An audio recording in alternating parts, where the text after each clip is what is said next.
E se o maior problema não for chegar até Deus, mas estar preparado para permanecer diante dele? E se muitos querem as bênçãos do rei, mas poucos desejam viver sob o governo do rei? O Salmo 24 nos conduz a uma cena majestosa, não apenas de adoração, mas de conforto espiritual. Porque aqui não se trata apenas de cantar sobre Deus, trata-se de encarar quem Ele é. Do Senhor é a terra e a sua plenitude, o mundo e os que nele habitam. O Salmo começa estabelecendo um fundamento inegociável.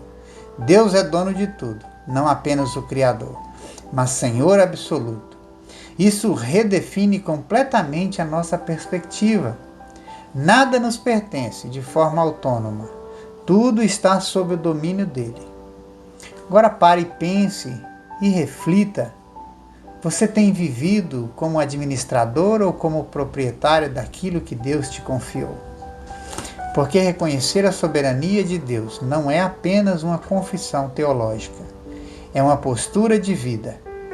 O texto avança e nos leva a uma pergunta que ecoa com o peso eterno. Quem subirá ao monte do Senhor? Quem há de permanecer no seu santo lugar? Não é uma pergunta geográfica, é espiritual. Não se trata de localização, mas de condição. Quem pode se aproximar de um Deus santo? Quem pode permanecer na presença daquele que é absolutamente puro? Essa pergunta desmonta qualquer tentativa de autossuficiência, porque à luz da santidade de Deus, todos nós somos insuficientes. A resposta vem de forma clara e exigente. O que é limpo de mãos e puro de coração, que não entrega sua alma à falsidade e nem jura dolosamente. Aqui não há espaço para superficialidade. Deus não está interessado em aparência religiosa, mas em integridade real. Mãos limpas falam ações. Coração puro fala intenções. Ou seja, Deus requer totalidade. Isso nos confronta diretamente. Nossa vida externa corresponde à nossa realidade íntima? Somos íntegros quando ninguém está vendo? Mas aqui surge uma tensão inevitável. Se esse é o padrão, quem pode alcançar? Quem pode dizer que tem mãos totalmente limpas e coração absolutamente puro? E é exatamente nesse ponto que o Salmo, lido à luz de toda a revelação bíblica, nos conduz a Cristo. Porque Ele é o único que cumpriu perfeitamente esse padrão. Ele é o verdadeiro justo, o único digno de subir e permanecer, e mais do que isso. Ele não apenas sobe, ele abre o caminho para que os outros entrem. O tal receberá a bênção do Senhor e a justiça de Deus da sua salvação. A justiça aqui não é produzida pelo homem, é recebida de Deus. Isso aponta diretamente para a doutrina da justificação. Não é sobre conquistar acesso, é sobre receber de graça. Não é mérito, é imputação. Isso muda tudo, porque em Cristo o que era impossível se torna realidade. Aquele que não podia subir, agora é convidado a entrar.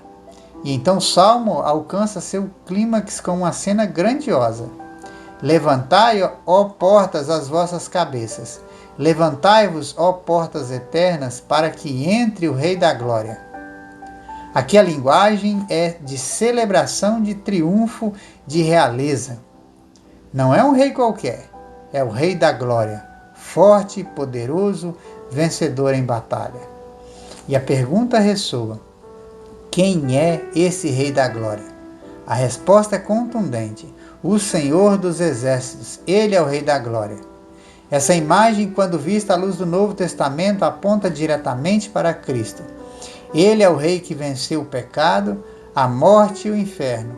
Ele é o que entra triunfante, não em um templo feito por mãos humanas, mas nos céus, apresentando seu próprio sangue como redenção eterna. Ele não apenas abre as portas, ele é a própria porta. Agora traga isso para a sua vida. Você deseja a presença de Deus, mas está disposto a viver sob o padrão de Deus?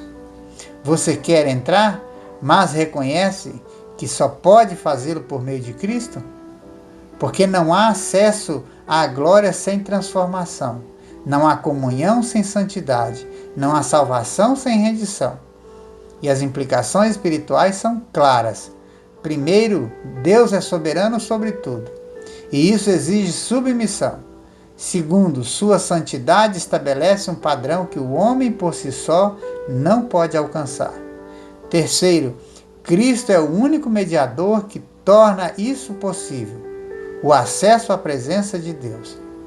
E por fim, viver para Deus não é apenas buscá-lo em momentos específicos, mas refletir seu caráter em todas as instâncias da vida.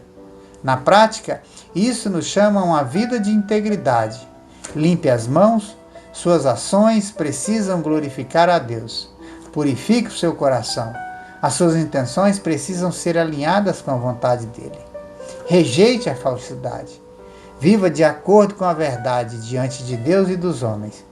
E acima de tudo, dependa de Cristo, porque sem ele, nenhuma dessas coisas é possível. Há uma informação que precisa ecoar dentro de você.